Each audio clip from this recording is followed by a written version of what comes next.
ఈరోజు డిన్నర్లోకి వచ్చేసి నా ఫేవరెట్ టిఫిన్ ఏమై ఉంటుందో గెస్ట్ చేసి కామెంట్ సెక్షన్లో కామెంట్ చేసేసేయండి. ఇంకా క్లూ కావాలి అంటే ఎండ్ వరకు చూసేసేయండి. దీంట్లోకి వచ్చేసి నా ఫేవరెట్ కొబ్బరి చట్నీ అయితే చేస్తున్నాను. సో మన ఛానల్ కనుక ఫస్ట్ టైం చూస్తుంటే మేక్ షూర్ టు సబ్స్క్రైబ్. ఈ పచ్చడికి 3 ఇంగ్రీడియంట్స్ ఉంటే సరిపోతుంది. పచ్చిమిర్చి, టమాటా అండ్ కొబ్బరికాయ అన్నమాట. సో ఫస్ట్ కొబ్బరికాయ చిన్న చిన్న పీసెస్ కింద కట్ చేసేసి పక్కన పెట్టేసుకున్నాను. ఇంకా ఇదైతే ఇడ్లీ పిండి ఏమై ఉంటుందో గెస్ట్ చేసేసి కామెంట్ సెక్షన్లో కామెంట్ చేసేసేయండి. ఇంకా టిఫిన్లోకి అయితే చట్నీ క్లీన్ చేసేసి చిన్న చిన్న ఘాట్లు పెట్టేసుకుని ఆయిల్లో వేసేసుకోవాలి. కొంచెం జీలకర్ర వేసేసుకుని బాగా ఫ్రై చేసుకోవాలి.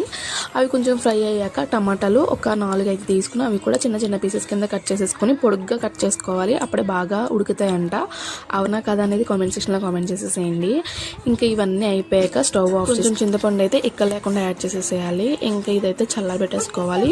ఫస్ట్గా మిక్సీలో అయితే మనం ఏవైతే క్లీన్ చేసి పెట్టుకున్నామో కొబ్బరి ముక్కలు అవి వేసేసుకుని అండ్ ఇందాక మిక్సీలో చూసారు కదా టమాటాలు అండ్ పచ్చిమిర్చి పేస్ట్ అది కూడా ఇందులో వేసేసుకుని తగినంత సాల్ట్ వేసేసుకుని కొంచెం వాటర్ గ్రైండ్ చేసేసుకోవడమే. ఇంకా ఎటువంటి పోపు అవసరం లేదు. ఇంకా ఏ టిఫిన్ చేసుంటానో గెస్ట్ చేసి కామెంట్ సెక్షన్లో కామెంట్ చేసేసేయండి. ఈ లోపు నెక్స్ట్ వీడియోలో పోస్ట్ చేస్తాను ఏం చేస్తాను అనేది. ఇంకా ఇన్స్టాగ్రామ్లో చూసేస్తుంటే ఫాలో చేయడం మాత్రం మర్చిపోవద్దు. Stay tuned.